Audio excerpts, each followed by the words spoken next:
sanuga buka gamete abdel mana mama rambul kullete sijalna na kayote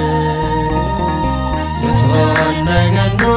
inran fanuti dome sanuga buka gamete abdel mana mama rambul kullete